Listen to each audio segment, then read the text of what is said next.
content.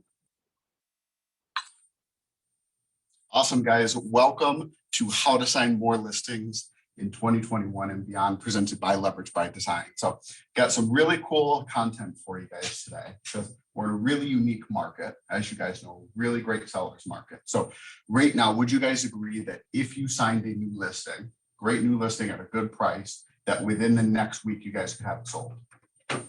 Exactly. I would agree with you guys. It would be sold probably within a week, more likely by the end of today if you listed it today. So it's really why I wanted to focus on listings particularly, just because of the unique market we're in. What we're actually going to be going over today is specifically in this market, how we can sign the most listings, right? So some really cool ideas today. So let's dive right into it. All right, so who's seen this model before? Have you guys seen this before? Kind of blocking you guys to see it a little bit, but have you guys seen this before? Sure, I can't see it. I just go back and I can't see that. Yeah, no problem. Let me move this and then I'll kind of explain it. So this is Gary Keller's lead generation model, right? So at the top here, you can see lead generation, database, and sales pipeline. So this is the full, just a little bit here. This is our business's funnel, all the way from the top of the funnel, from capturing a brand new lead all the way until payday, which is closing, which is where we get paid. Right. So we want to focus on what we're actually capturing in lead generation. Right. So there's two ways to lead generate: prospecting and marketing. Could you guys tell me what those are? You guys know what they are? Prospecting is just like calling, like circle prospecting. Right. Yep. That's a great example. So prospecting is actually reaching out and calling the consumer. Right. What is marketing then? Social. Yep, exactly. So it's putting something out into the universe so that they are attracted or come to us. So that's the two ways that we can capture people. Again, reaching out to them, going to them, or marketing, putting something out into the world and attracting them to us. So those are the two main ways that we're going to do this. So once we capture the lead, and we're going to come back to this and talk about different ways to capture and who to capture. And it's really what this whole course is going to be about. But let's assume once we capture this lead, what do we do with them, right? We're going to do, well, it depends how they come in. So that you're going to come in as one of two things, either a lead or a contact. You guys know what a lead is? What would be the definition of a lead? Someone's looking to do something in the future. Somebody that's looking to potentially move in the future. Okay, correct, but maybe a little bit more specifically. What is a lead for our terms? What's up, David? What is a lead? So what is a lead right here? Once we track somebody.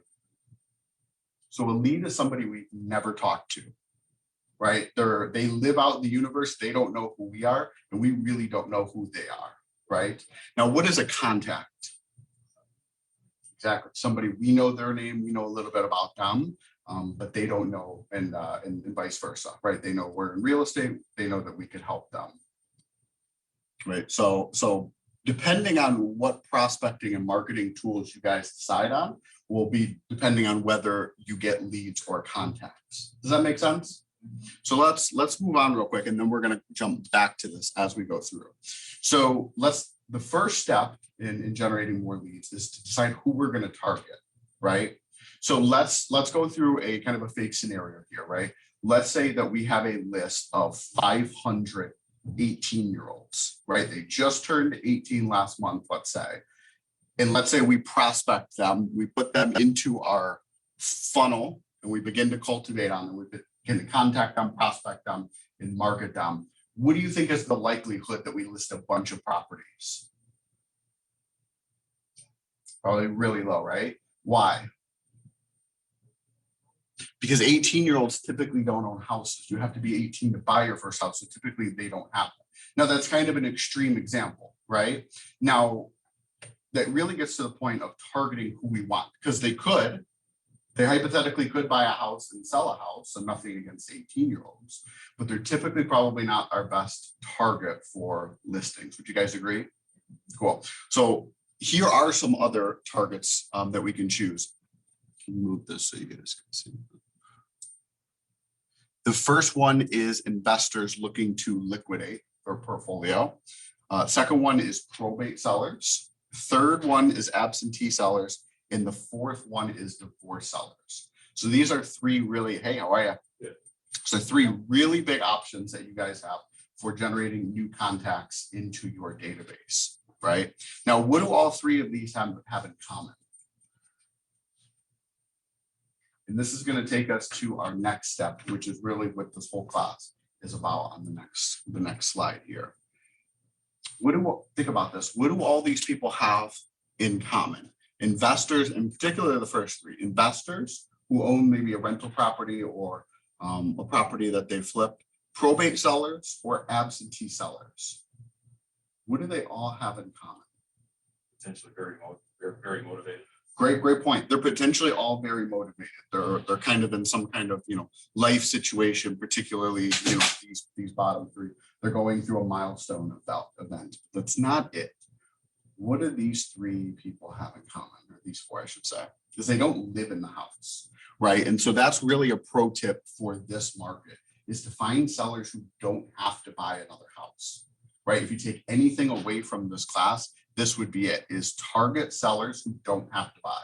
Because if you're working with a seller, and I'm working with a ton of sellers right now who want to sell their property, but what's the number 1 hang up in this market? I can't buy my next house. And if I can't buy my next house, I don't want to move, and I'm not willing to sell my current house. And that's a potential listing for you. It's ready to go. All you have to do is find them another house. What's the issue with that? Hey, how are you? Good, doing good. What's the issue with that? You might not have $40,000 over appraisal to guarantee. So that's why if we're focusing on the top of the funnel, bringing in people who don't have to buy another house, guess what? Our biggest objection is now no longer exists. Does that make sense? Our number 1 objection that we're getting from sellers now no longer exists because they don't have to buy on the other end. But guess what? They get to also take advantage of the hottest seller market that we've potentially ever been in. Do you guys see the value there? Cool. So I'm going to go back to the slide just so if you guys want to write any of these down. So investors who own potentially a portfolio of rental properties that would be willing to liquidate them. We're working with a couple investors right now who are selling their whole portfolio.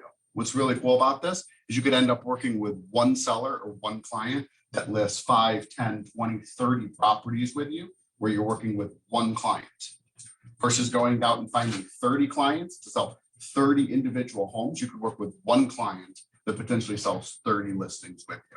Does that make sense? Probate sellers, they've inherited a house. People are always dying. They will continue to always die. Doesn't matter if the market is hot, the market is low, probates will continue to be there, right? So what agents focus a lot on this in really down markets, right? I think it's a great advantage to also focus on them in hot markets, because not only do they not have to sell, right? They not have to sell, but they're going to also want to take advantage of this really hot market. Hey, Trevor, Definitely, yeah. dealing with actually a probate seller right now, and because I'm not savvy about the probate process, and I don't know if you know either. The seller has been really hesitant in signing a listing agreement with me to list his property. And he's also been very hesitant in signing the purchase agreement for offers that have come in on his properties, at least for me. His first thing was he felt his properties were worth more. Okay. Then he finally admitted that the court would not allow him to, would not give him the authorization to sell the properties until he provided them with financial statements. So when dealing with probate sellers, what do we do to vet them before we work with them to make sure that they're in a position to sell? Great question. So that's a loaded answer. When the probate process starts, this is all public record. So you can see who the personal representative is of the person that passed away. That personal representative is the person now in charge of handling that estate. Does that make sense? Yes. So when we're looking to find out who the personal representative is, do we go down to the courthouse? Do we call That them? is a great way to do it. I now know that there's services online that you can actually pay for these lists. Oh. Yeah, so you can actually go online. I don't know the website off the top of my head, but I can find it and email it over to you. But there's a site where you go on, you simply pay, and they send you these lists every week or month. And it'll list the personal representatives. Yep, exactly. And then your goal is to then just create the offer and go out and find them. but it's all public record. Same thing with divorces and absentee sellers. This is all public record. Right, you can go on to the MLS and you can find out if somebody lives in the house or not. Or you can go on, not on public record, but you can go to public records and find out who's getting divorced. Now, when you're talking about the lists. Yeah. Do the lists, when they're aggregating that data, are they Yeah. getting that data directly from the public records of that particular account? Good question. We're gonna get into that in just a second. Oh. So you're getting a little ahead of yourself, which is good. You're going exactly where we're going as Okay. well. So before we move on, does anybody have any questions on this? About simply targeting people who don't have to sell their other house? And let me ask you, could you guys think of anybody else? These are just four kind of groups or niches that I've put together of people that don't have to buy. Could you guys think of anybody else? Foreclosures come to mind. Great point. Foreclosures, they could be living in the house, but there's a good chance that they're not living in the house. Now, I have a question about that. Yeah, definitely. I know that Michigan is one of the states that is not obligated to publish folks who are in pre-foreclosure. Okay, So, because the lucrative opportunities are available to us for those people that have not yet gone through the process. sure. So is there a way to get those people before they actually go to that process? Definitely. There is ways to do that. I know on Zillow alone, you can look up free foreclosures. I'm working with a couple people that are actually right now in the redemption period. They're not often just because the economy is really good. You know, there's not a ton of people filing that, but it definitely is a great market. And throughout probably the next, who knows, 3 to 5 years will probably be a much bigger market as well. I have Yeah. a quick question. The absentee sellers, do you mean people who maybe don't live in the house? but it's Exactly. just sitting there? Exactly. So an absentee sellers, have you guys ever been on the MLS where you look up on public records and it says homestead? So you see where it says either 0 or 100. So 0 means they don't live in the house. 100 means they do. So absentee sellers are basically everybody with that 0. And sometimes your absentee sellers are your probates. Sometimes your absentee sellers are investors looking to liquidate, right? There's kind of sometimes a little bit of crossover there. But you never know why they're the absentee owner, right? You just know that they don't live in that house. And if they don't live in that house, that means they don't have to buy another home to sell it. Makes sense. So just to clarify, I don't know if this is a silly question, but absentee sellers, is that a vacant home, same thing? Exactly. And no, it doesn't necessarily mean it's vacant. I would say all vacant houses are absentee sellers, but not vice versa. If that makes sense. So the house is fully furnished, like they're living there, but there's nobody living. It depends. It just means that the person who owns it doesn't live there. So they could, if, for example, if you bought a rental property and you put a tenant in there and the tenant was living in there, that's still an absentee seller house. Even though somebody's living in there, it's not a vacant house, right? Somebody's occupied there. But the owner is not the one living in there. Gotcha. Okay. Yep. Which means they don't have to then buy to sell that house. So that's the genius there. So let's move on. Now here's where you were going, is where the heck do we find these people, right? We know that maybe we want to, target one of these groups, but where do we find them, right?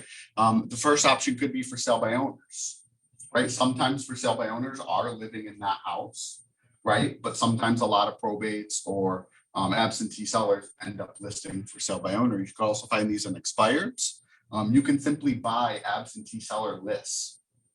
It's a great idea. You can go on like fiverr.com. I'll give you FIVERR.com. I've gone on there and I bought a list of like 500 absentee sellers for like $50. Right. And some guy in Bangladesh put it together in a spreadsheet and sent it over in like a half an hour. And then all I did was call through that list. Right. So the list had their phone. Yep. Had actually 7 different possible phone numbers for that address. Yeah. I was gonna say listsource.com, that's another. Listsource.com. It's another great one. Divorce seller list. You could probably get that from list.com. You can even just Google like divorce seller lists or probate seller lists or absentee lists or any of those, and you'll find results. Number 5 is social media, right? You could almost create a brand. Let's go back real quick. And let's say You pick one of these. Let's say it's divorce sellers. You could create an Instagram account or Facebook and start marketing that you're the divorce real estate agent, right? And start providing value, doing all these things that show that you are specialized in working with people going through divorces, right? You might partner with a local divorce attorney, or so many different options here. But that's an example of what you could do on social media with one particular niche. Yeah. Just as a FYI, and dealing with the same seller I mentioned earlier, he was looking for a probate attorney, which would assist him in putting together his financial statement report. Boom. The probate attorney required that if he were to hire her, he would have to work on her real estate. Yeah. So what you need to do is now find, if you want to select one of these niches, go find an attorney in that maybe only agrees to work with you. Now, what if you could get that relationship with another attorney where every client they work with has to go through you? Right? There you go. I was thinking along the same lines. And how that would look is, guess what? You have to bring value to that attorney, right? They want clients, they want leads. You could say, Mr. Divorce attorney, I'll go spend $1,000 a month on generating leads for probate or divorce or whatever, and I'll refer all of those people to you. But everybody that you're working with, you have to refer to me, So that right? would be Just a win-win relationship, right? That would be a written contract agreement, right? Doesn't necessarily have to be, it could be. It could be, it could just be verbal, you scratch my back, I'll scratch your back. Any questions on any of that? To continue your referrals or sphere, again, if you're kind of promoting that or marketing that you're the divorce agent or you're the probate agent or whatever, tell that to your sphere, the people that you know. Again, this is where we already went, attorney connections, and for investors, investor buyer lists. Any questions on any of this? Cool. So recap, we focusing on our funnel, how we capture people, right? And we know where we're going to focus, the right people who have to sell a home, right? And again, you could target this to any, let's say you just wanted to work with buyers. Well, all you need to do is the same thing in reverse, decide who you're going to target, find the target, and then right where we're going to go now is build an offer, right? So whatever niche you decide, you're now going to build an offer for them. Let me move this out of the way. Right? So what does that look like? So the first step is we got to understand what are the common problems, right? So go back to whatever one we picked. What are the common problems? So let's think about divorce. What are the common problems in divorce? Arguments, right? Buyer and seller, or seller and seller not agreeing with each other, right? They're in a constant, basically fighting. Some divorces are a lot messier than others, right? Some are pretty, clean and civil. Some are the exact opposite, right? So you're getting into some very interesting situations becoming a divorce attorney, right? Let's think about probate. Can be a very sad, right, area to get into. Every deal you're going with, somebody just died. Emotions are running high, right? These are things to think about. What about investors? Well, they have usually probably no emotions, right? They're probably the least emotionally attached. They don't care. They say, if the number's right, if you can give me X, I'll sell. If not, no, right? So you really want to see, what are the problems that they're facing? And then 2, we're going to create a unique solution around their problem, right? So let's again pick one of these examples, probates, right? How could we create a unique solution to a probate? Give me some examples, guys. What could you guys think of? How could you create a unique solution? And I'll even kind of combine that 2 and 3 are really is build value for them, right? So what does somebody going through the probate process need? What would be some value to them? What about a connection to a great attorney, right? They're probably not thinking about that, right? That's the last thing on their mind when somebody's going through that probate process, right? It's the last thing is, let me talk to a probate attorney right now, and let me go try to find a good one while I'm going through this. They don't want to do that, right? So connecting them with a great attorney. What about just telling them all the lingo or the process? The process. Most people who go through the process have never gone through it before, right? It's not something you just go through over and over and over, right? It's a very unique process. And sometimes, one decision can mean a lot of money, either, going to the government or being transferred to the heirs, right? So there's some big decisions to be made there. A little bit of a story I'll tell you, and I'll kind of break this down. And when I was the director of lead generation for the PERNA team, we did this at a very, very high level. And I'll tell you guys exactly what we did. So we got the list of probates every single week. We got a list of everybody that was in probate, who had passed away, who the personal representative was, the address that they had owned, all of that information. And the first day, a whole package was sent out, a whole like USPS mail, like urgent package, says urgent on the front, was sent out to the house. And in it had a 5-page glossary of all of the terms, words, and things that they should know before even going into the probate process, right? Just little, verbs and, pronouns and whatever that they, the attorneys use so that they could kind of speak the lingo. Then a whole timeline. It was like a 3-page timeline of every step that they'll have to go to. Then there was a page of like 5 different attorneys that they could reach out to. And I think I'm forgetting even something else. That was sent out the first day for them, right? A week later, there was then like a follow-up package sent with even more value. We even sent a blue pen because when you sign for probate, you have to use a blue pen, right? And it was just really, and it was all branded Michael Perno, blah, blah, blah, right? So they kept that blue pen thinking, oh, I'm going to need that to sign later. And the whole time his name was on it, right? So just these little things that we can do to kind of build value. Now that was around probates, and that's a great idea. But if we went to around divorce, that's completely different, right? Maybe we give connections to, counselors or therapists, or, there's so many different options there that we can provide value to. Any questions around this? Another thing with for sale by owners, like our unique solution to the problem with for sale by owners. Well, let me ask you guys first. Why do for sale by owners list the way they do? So they want to save money. So what if so that's why I want to make my solution to a for sale by owner be about money.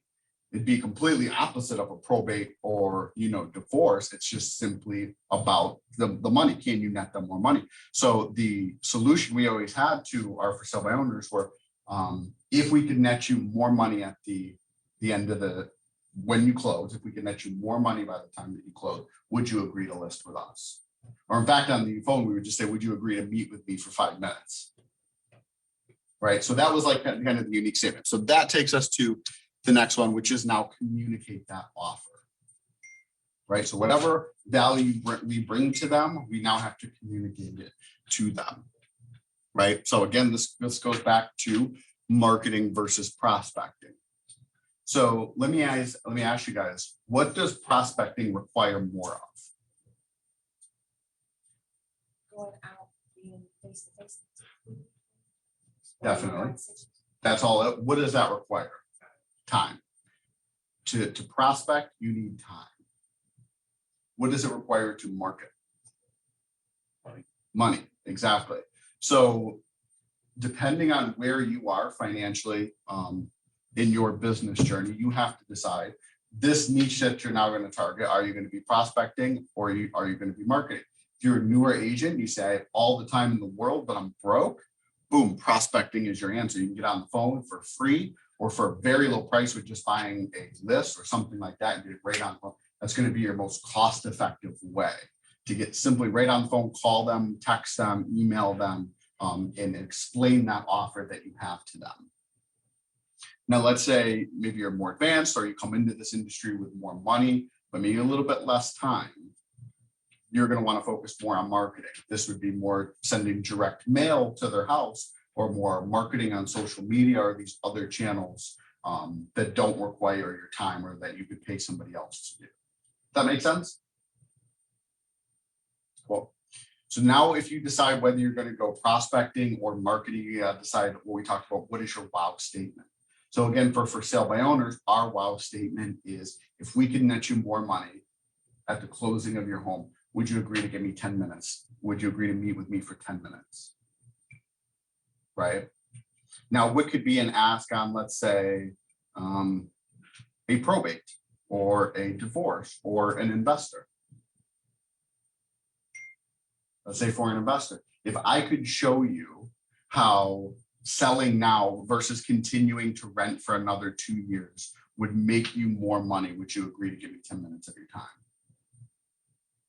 Or Phil, if I could show you that selling your 10 rental properties in this market gives you a much better return on investment than renting them out for the next 4 years and selling them then, if I could show you how you could make double your return on investment, would you give me 10 minutes of your time? Right? This is that wow statement that we're coming up with that it gets them to meet with us. So this is part of the script that we're using either in a one-on-one meeting you at networking event or the phone. Exactly. Well, it could be in our marketing too. This could be the wow script. Let's say we're not going to call anybody. We're just going to mail 1,000 divorce sellers or 1,000 investors with that same script. Or we could pick up the phone with that same script, talk to them and say that statement. You see what I mean? Absolutely. Cool. So it's really the same message. It's the same wow statement. We just got to decide, are we marketing this or are we calling them and telling them in person? And really, if you're between the two, you're going to get better results prospecting, right? But again, it takes time. So if your time is very limited, you can, switch out for marketing and just kind of dump some money into it. Is this all making sense? Any questions so far? Yeah. So if you do have more time than money, but you have some money to invest, Yep. Would it be smart to kind of do both? Absolutely. So Gary Keller, it says this. He says we should be prospecting based and marketing enhanced, right? Here's the benefit to that. Let's say we're prospecting all day and we're calling all these, probate sellers and all these people. Guess what they're doing? They're going to look you up on your website. They're going to your social media. They're going to see, is she real? Is this a real person? Right? If they log on and they see your social media and there's nothing on there and you don't even exist on there, they're going to be a little bit more cautious. So your prospecting is not going to go as far. That's why we want to be prospecting based and marketing enhanced. So we have that connection or that relationship over the phone or in person. And then they go to the digital world, they look us up and they at least see something that backs up what they saw in the real world. Does that make sense? So we want to be prospecting based, marketing enhanced. Just like Mark C used to be in this office, and he used to always talk about, his billboards, right? He used to have billboards up on 275 and around here. And he said, if I put those billboards up alone, never called anybody or just did that marketing, he goes, those billboards wouldn't be worth it. He goes, what makes it worth it is he had a team of 7 people over here calling for 8 hours a day, hundreds of people a day, every single day. What they connect is it's prospecting based, so they heard them on the phone. And then when they go down, drive down 275 and they see that billboard, it re-verifies that phone call that they have. Does that make sense? The billboard or phone or social media and the phone alone don't do it. They want to see both. Does that help? Cool. And then the third thing here is once you start having these conversations, if you're prospecting, or once you start getting them to call you, make sure to focus on the relationship, right? Here's what I mean by this. Let's say you pitch an investor with this wow statement and say, Phil, I can show you how to get a much better return on your investment of these 10 rental properties. You meet with them, have a great appointment. He says, I don't want to deal with this, whatever. I'm not going to sell. I'm going to continue to hold for the next 5 years. Well, guess what? We don't just throw Phil in the trash and never call him again, right? We focus on building the relationship, right? You shouldn't be, or I'm going to take that back a little bit. The more you're into this business, the more it will be focusing on past relationships you've already built versus adding in new people to the funnel. At some point, you add so many people into this funnel that come through, you cultivate here, that spit out, close a deal. You guys can't even see this right here. Let me move this. But do you see this line right here? This is really where building a big business comes in. Repeat and referral business with the people that you've already closed. You shouldn't just close one transaction and then they're out of this funnel forever. They should be in the funnel and then back through the funnel, ideally multiple times. Does that make sense? So focus on building the relationship. What I mean by that is just because Phil maybe doesn't want to sell these 10 investment properties, well, guess what? He's going to have to sell those in 4 or 5 years, like his plan is. I plan to still be an agent in 4 or 5 years. Now I just set up 10 listings for a couple of years from now. But guess what? Phil's probably going to move his personal residence in the meantime, and probably knows 10 other people that will do the same thing. And if Phil's a real estate investor, guess what? He probably knows other real estate investors, right? So focus on building these as relationships. If you focus on for sale by owners, don't just treat them as that one transaction or that one listing that you could potentially get. Think of them as a person that you're adding to your database that you'll continue to provide value through. You're just focusing at this point, getting them into the database or capturing them based on that unique value offer on the situation that they're currently in. Does that make sense? No, that was a lot. Any questions on that? Cool. Let's move on then. Step 5 is execute. So you know who you're going after. How are we doing on time? Cool, we're doing good. So we know who we're going after. We know where we're going to find them. We know what we're going to say. And we know we're going to build an offer and a relationship with them. Now what's left is just simply executing, right? So we want to focus on this plan at least 2 days every single day.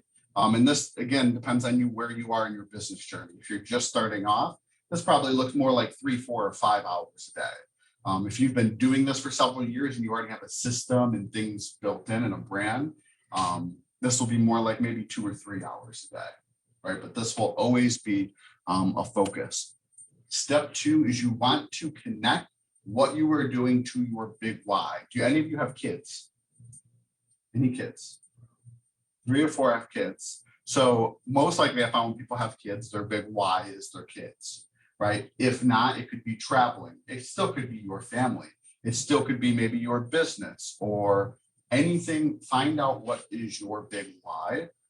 If you guys don't know what your big why is, I recommend the book to you, Start With Why by Simon Sinek. Start With Why is a great book. If you're like, what is it by big why? Then I would definitely recommend Start With Why. It's a great book. So yeah, go ahead. Just a suggestion. He has Simon Sinek has an awesome interview with the host of London Real. Okay. Yep, he talks about his book, and it's really, really awesome. That's awesome. That's awesome. I love Simon Sinek. He's got some great content out there. I think he even came up with a sequel to that, which is Finding My Why or Find My Why or something like that. Yeah, he talks about that book in the interview too. That's awesome. That's awesome. So if you guys don't even know what that is, start there. Because what we want to do is we want to connect that to the 2 to 3 hours of daily lead generation, right? This, I will say, is the #1 reason 80 to 90% of real estate agents fail within their first year. Right here. They did not focus enough on lead generation. They were worried about the font size on the business card or their website or anything else outside of making calls, connecting with people, building relationships, and asking for business, right? This is where we really want to be focused. What I found is the easiest way to focus on this is connect it to your big why, right? If you're, let's say your big why is to pay for your son's graduation or your son's college, right? Every day you go in and you're tasked with focusing on that lead generation for 3 or 4 hours. Boom, connect it to your big why, right? The reason that I'm doing this is to pay for his graduation. That is the best and biggest thing that will push you forward to actually accomplish that and become a successful agent. So make sure you're connecting your most important task to your most important outcome, right? Cool. Last thing is get somebody to hold you accountable. So your big why is alone going to hold you kind of accountable for that, but get somebody else, whether that's a MAPS coach, whether that's Matt or Sharon or Emily, or maybe it's Rob or Carolyn or anybody in the office, or maybe it's just another coaching student that you guys hold each other accountable, whatever that looks like. Get somebody to hold you accountable outside of you, right? The best example I ever heard of you being your own coach is the bad thing about having you as your coach is when you don't want to get out of bed, your coach also doesn't want to get out of bed, right? Which is not a good thing. You always want to have that other person out there. And even if that other accountability partner is in bed, you don't know it. So you think they're up and working and it forces you to get up and move forward. So any questions on any of that? Cool, let's move on. Step 5, let's create a systemized database. So again, because of this curve right here is why we want to do step number 6, and that's to build a systemized database. How to do that is create a 36 touch plan. So would it be worthwhile to put 2,000 people into a database and then never touch any of them?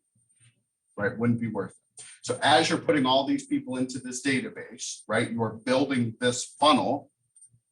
This is your 36 touch plan. Number 4, cultivate. This is the 36 touch plan alone. Interactive and action-based touch programs. So let's talk about how to do that. Tactic 2, you're going to automate this, and we're going to go over how to automate it. And then number 3 is provide as much value in that. So again, you're going to create the 36 touch, and then as you grow as a business, you're going to try to automate as much as possible and continue to build more and more value into that touch program. Does that make sense? Perfect. Now I'm going to give you the 36 touch that you guys can use, right? So is everybody familiar with DTD2, right? I go over it quite a bit. You guys can have Jess do your whole database, organize DTD2 in a matter of like a day or 2. She can organize that. This is a quick smart plan. The next slide will go over how to automate and what you can automate out of this. Quarterly magazine and newsletter. 1 client event a year, which would result in 3 to 6 touches. Direct mail, yeah. The quarterly magazine, is that the magazine that we can design and express ourselves in command? Exactly. And it's already all created for you. Literally all you have to do is add like your name, your headshot. I think that's that. Literally that easy. And all the pages that you want.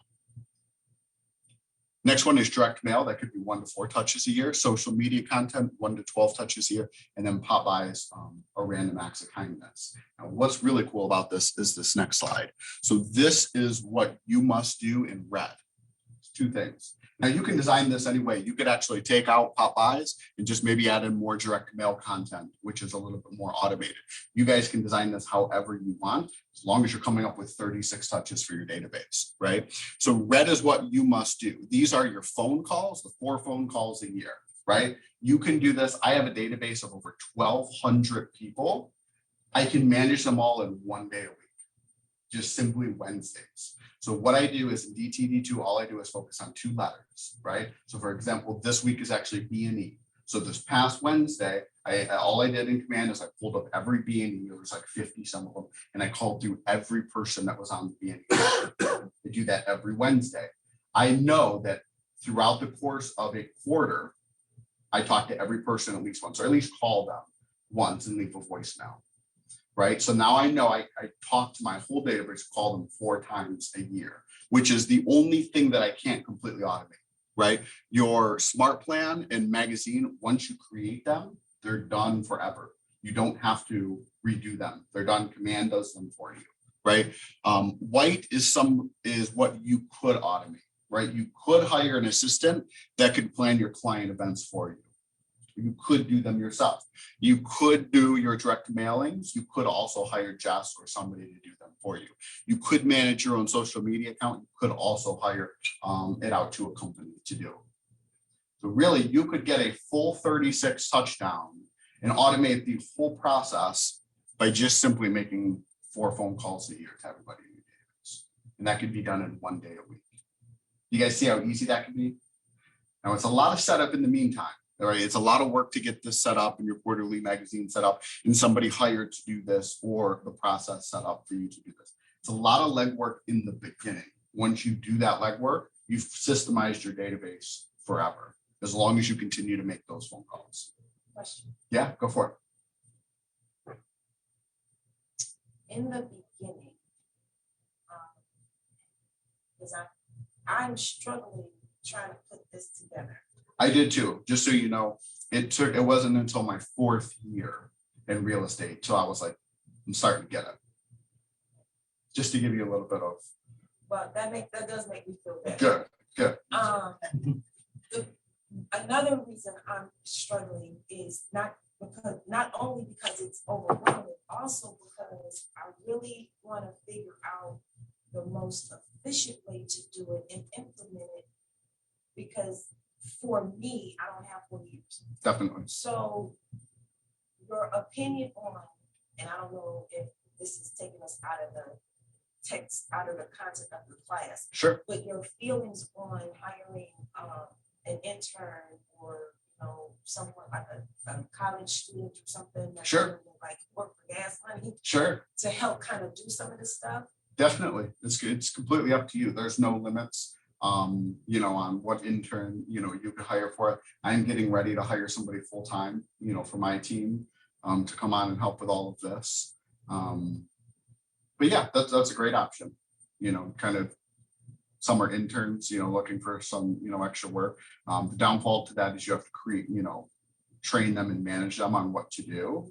That's the part I'm struggling with too, is I don't Yeah. know this stuff. Exactly. So Exactly. So that could be a little bit challenging. If you did that, you probably almost want to create it as like a program where you do hire like 2 or 3 interns every summer, you know, or something like that, where you have like a little bit of a training manual for them and they come in, do it, and then it's just like a program that you run. yeah. You know, that would maybe make sense to put time into a training manual, but probably wouldn't for like just one person.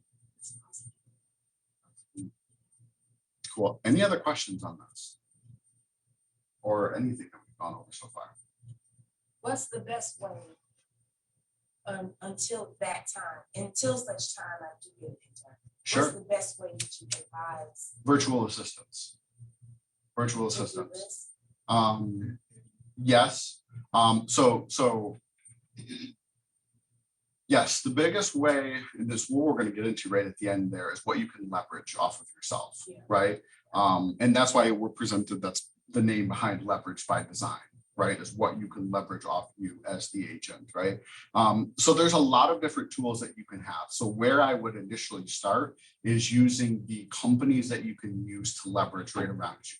Like, for example, Legacy Title, right? Their premium services you can do for, I think it's like $200 or $300. They'll manage your whole transaction from start to finish, and you only pay them if you get paid and when you get paid. So nothing ever comes out of your pocket, right? So that's a great service to use, where for the last 30 days of the transaction, you're leveraging out Legacy premium services to manage your client relationship during that time. So that what? You can go focus on more clients and building this. Right, this will be the thing that you hold on to the longest. You can hire interns, you can hire assistants and everything to do everything else.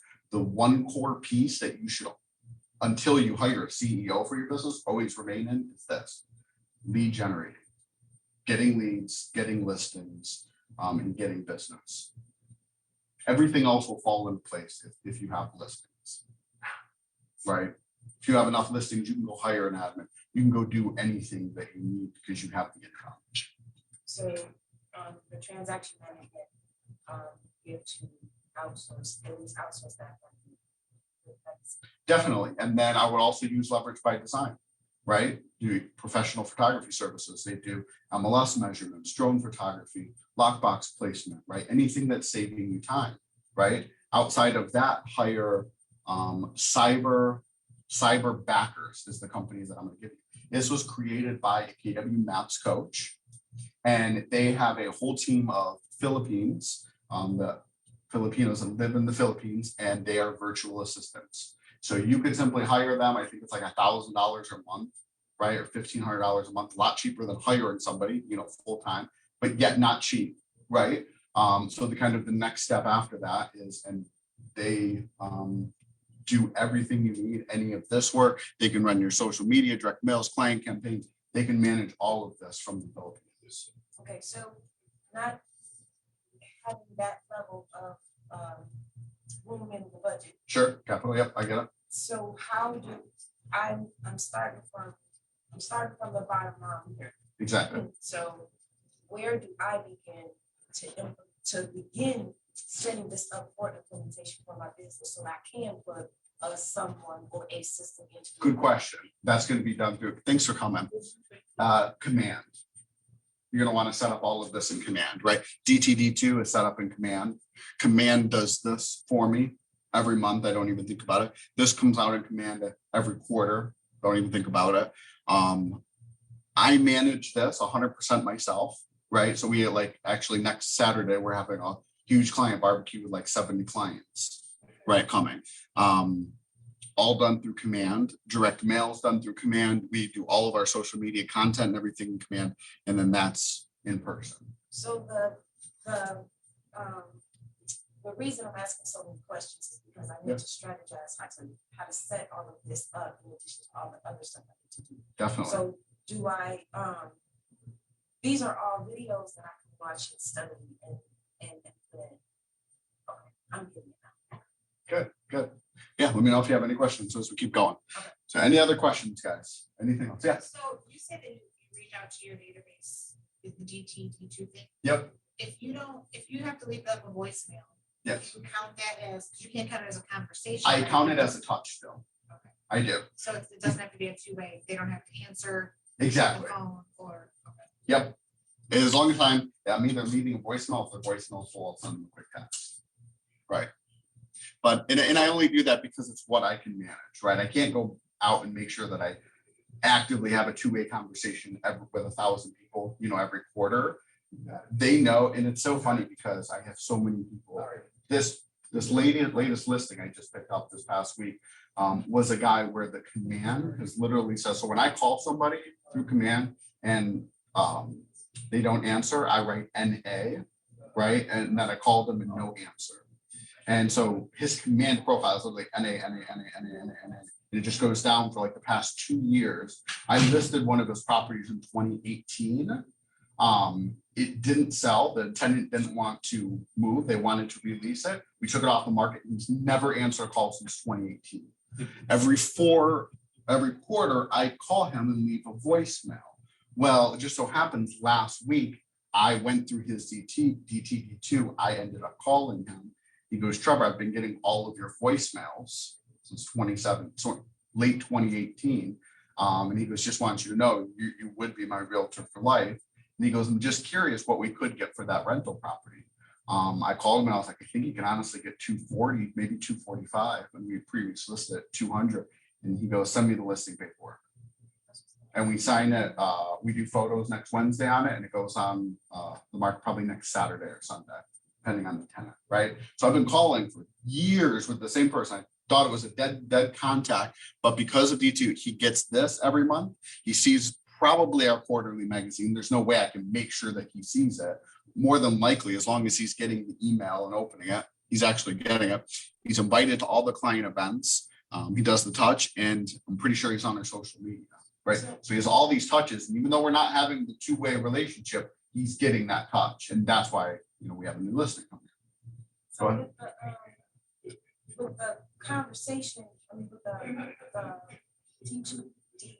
DTD2 conversation, Yep. That's just hey, checking in. 100%. What's going on? And this is where, boom, here's where we're going to go back. This is where this comes in. If you're a brand new agent, I would say don't worry, don't stress about providing so much value. Just make the contact, right? Literally just call and say, hey, I want to know if you are moving this year, right? And if they say no, great, you know of anybody who's moving this year. No, there's really no value to them, is there? Right? But that would be better than nothing. Now, once you have a 36 touch, continue to automate it and continue to provide more and more value. So the better that you get at this, the more maybe you have their Facebook account linked. And before you call them, you go onto their Facebook account and just see what's going on. Did they have a kid that just graduated, right? Everybody's like, feels like everybody has somebody that's graduating right now, right? Do they have a kid or do they know somebody? Could you call and say, hey, wish your son, blah, blah, blah, a happy graduation, or could you send them a card or do something special for them at that point? Could you maybe call and offer them a CMA? Let's say you sold them a house or you know that they own a house and you say, hey, Bob, I know you own the house on 123 Main Street. It's a really hot market. If you want, if it would be a value, I could put together a CMA and tell you what it's worth right now. That could just be a random call, right? It doesn't seem like a random call because you're providing a lot of value. Or a summer barbecue, right? Your client event is a summer barbecue. One of your calls could be, hey, Bob, are you coming to our summer barbecue? Does that seem like a lot of value? Is that a phone call they want to take? Does that seem like we're selling them on anything? Right, we're building a relationship there, right? Cool, let's go back.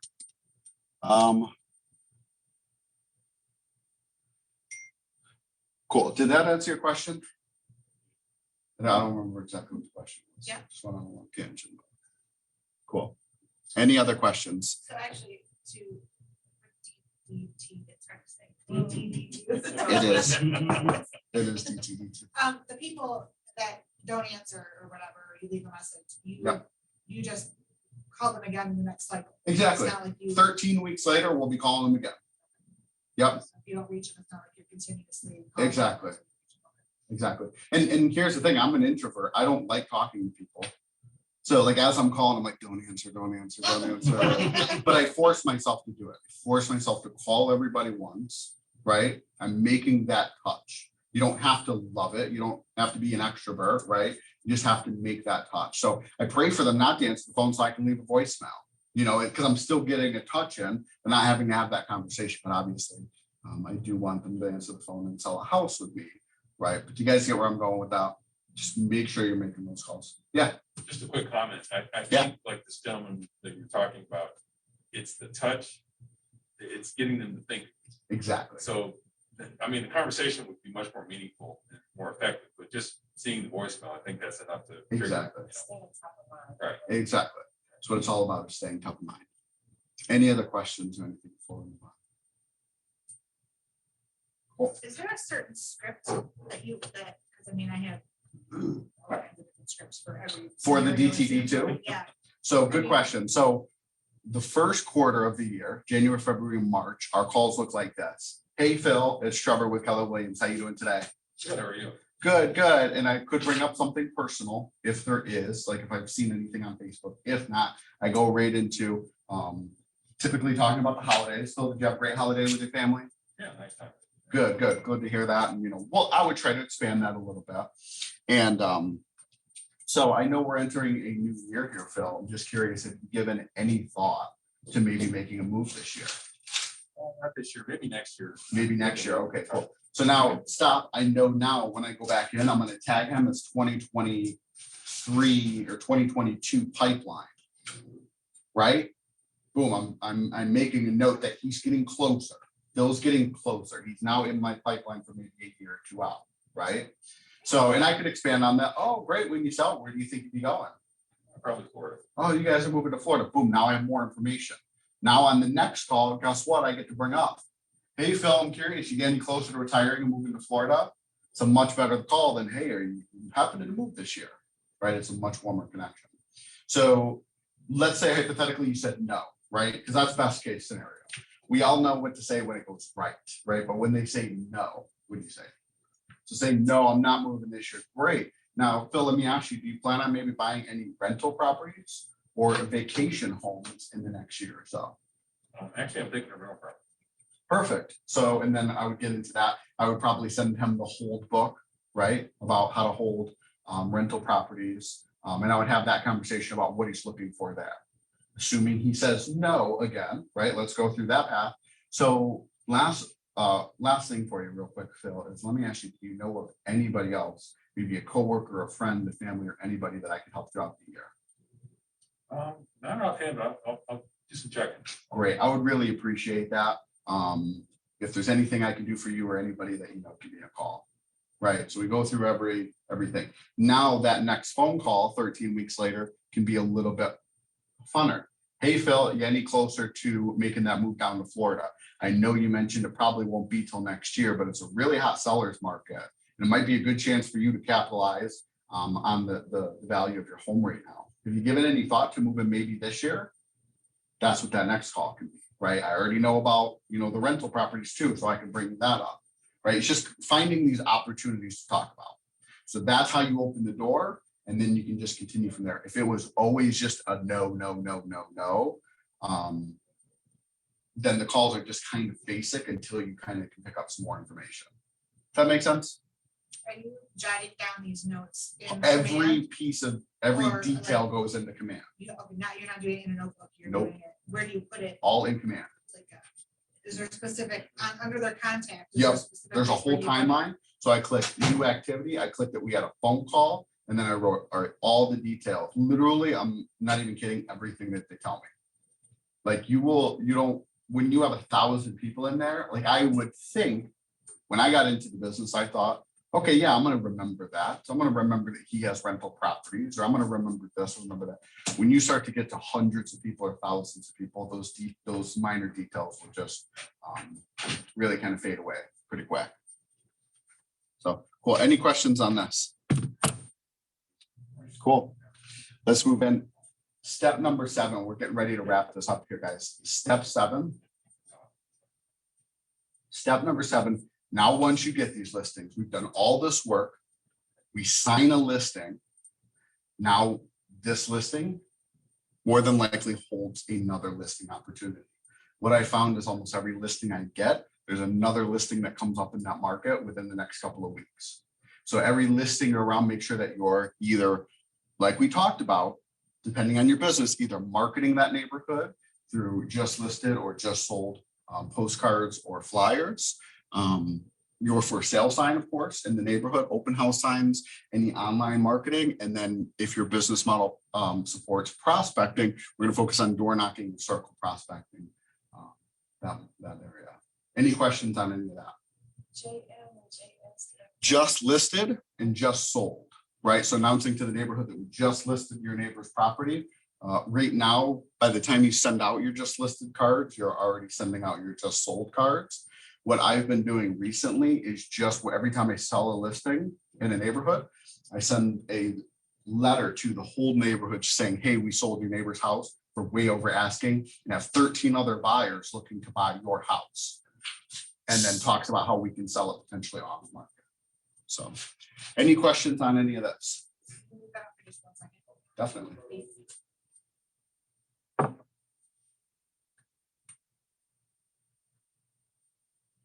As fast as I can. Of course.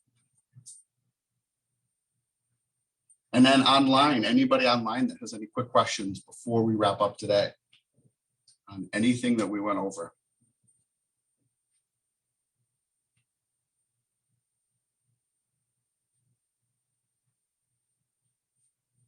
You good? Yes. You got it. Cool. So one last thing that I just want to say about us, Leverage by Design, is we do professional real estate photography. I'm gonna pass out cards here to you guys. So This is your company, Trevor? this is my company. It is. So this is Skylar Smith. He Hello. is from You've been so patient. You sitting got- there. I have been, yeah, no, I know, it's I'm sorry, I should introduce him a little bit sooner, huh? But this is really why we're here, to tell you what we do exactly, and how you can work with us. So we talked a lot about, leverage, getting listings, right? So now that you get this listing, what the heck do you do with it? Well, the first thing you can do is call us, right? The first main thing that you have to do is get photos scheduled on it with the seller. That's what's going to probably take the longest, right? And we can do turnaround times within about 24 hours. So we're really quick compared to the industry, but still that's probably going to take the most. You guys can probably have it listed, in just a couple hours. So sellers are really watching you. So when you list one property, guess what? Every other seller is looking at what you're doing for that seller, how you're marketing the property, what those photos look like, do you have video or anything else like that. So you guys got our card. Do you have any questions for us? Do you do like the 3D tours with a matador or anything like that? Great question. We have that in the works. We don't do that just yet. Yeah, it's coming. Okay, So I'll let you know when we have it. awesome. Do you have an idea of what price range I'd fall in? Yeah, great question. So the Matterport tours are typically a couple $100. When we offer that as a service, I'll definitely let you guys know the price. What we offer now is listing photography. So it's anything under 1,000 is one category, 1,000 to 1,500 or 2,500 and then over. We also do drone photography, MLS measurements, floor plans, lockbox placement, and pickup. So cool. And I'm gonna pass these out as well for you guys. So any questions on anything for Leverage by Design or anything else that we went over today? Just curious, on Yeah. the different packages you offer. So if someone Yeah. had, let's just say we got a new home listed in Westland, it's Sure. maybe 1,200 square feet. Sure. 150,000, you don't probably sell easily. Which package would you recommend an agent going with if they weren't quite sure how much photography was needed or which one they should do? Great question. I would go with just the basic listing photography package. Drone photography, you're gonna want to use that whenever there's something close that you can highlight. So for example, we just did one with Doug where right behind the property was a huge lot that was unbuildable, right? And we highlighted that property right behind and how it was unbuildable, right? So something like that, or something that's close to something that's really, valuable, you'd want to showcase. But outside of that, we're listing photography is what you want to go with. Okay. Very cool. Anything else? Cool. Well, I'll let Tangi get up here. And thank you guys for coming. That was awesome. Trevor. Yes, it's great. No problem. Do I need to do anything with this on my end? Stop here. Cool. Stop share. All right.